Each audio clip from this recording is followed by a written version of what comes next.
Sa buntag nga hilom, nagtanaw si Marky sa bintana. Nagandom sa mga adlaw nga puno pa og katawa. Niya'y lingin nga baso sa kape, pero lain ang timpla karon. Dili na sweet, dili na init, kay wala na'y si Jean nga makakomplete sa kahapon. Gitukar niya ang iyang playlist, pero bisan unsang kanta kulang gihapon. Kay ang tingog nga iyang ginapangita, mautong tingog sa tao nga nilakaw sa kalitog. Nagbilin og dakong kahilom sa iyang adlaw-adlaw nga kinabuhi. Ug mao tuwang sugot sa tanan, gilay tawa, gilay kalipay, gilay tanan. Sukad ni Rizing si Jean, sukad ni Rizang si Jean. Si Marky gilaay gyud pirmi, wala na siya'y kuyok sa pantry, wala na'y mo katawa sa iyang jokes kada gabi. Naglingkod ra sa iyang lamesa, nag-scroll sa chat pero wala'y tubag. Na-miss niya ang boses nga makapahupay, bisag di siya mosulti. Klaro kayo ang iyang hugot nga pagbati, kay bisan pag wala siya mosugid.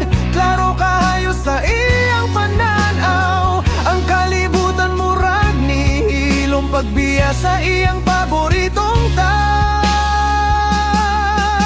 Kay sukad ni Rizang si Jean, si Marky naghilom gilay tawa. Wala na'y saba sa hallway, wala na'y kauban niya katawa.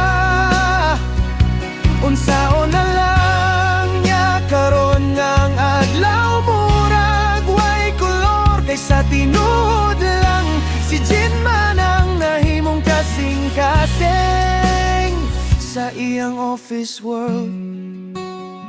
Makahinumdum siyag adlaw, katong sige silag storya bisag overtime. Maka-remember siya sa kape nga siya ray mo order, kay ganahan si Jean ug sweet nga flavor all the time. Pero karon lahi na ang vibe, murag kulang ang usa ka bahin sa team.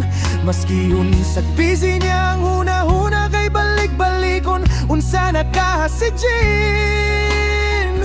Nasuya siya sa hangin, kay sila ra kuno ang nakakita ni Jean. Gusto unta siya mo ato, pero nagtangara sa pintuan sa kante. Ay sukad ni Rizang si Jean, si Marky naghilom gilay tawa. Wala na'y saba sa hallway, wala na'y kauban niya katawa. Unsaon na lang niya karon ng adlaw, murag way kolor. Kay sa tinud lang si Jean man ang nahimong kasing-kasing sa iyang office world.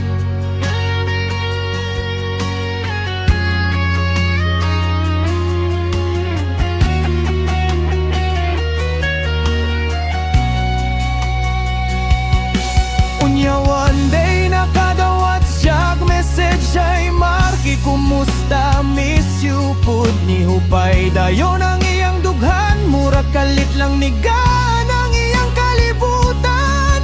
Nisuway siyag reply nga kalma, pero grabe na di ay iyang kilig. Nagsabot sila magkita ug basin dito na magsugod ang ilang next chapter.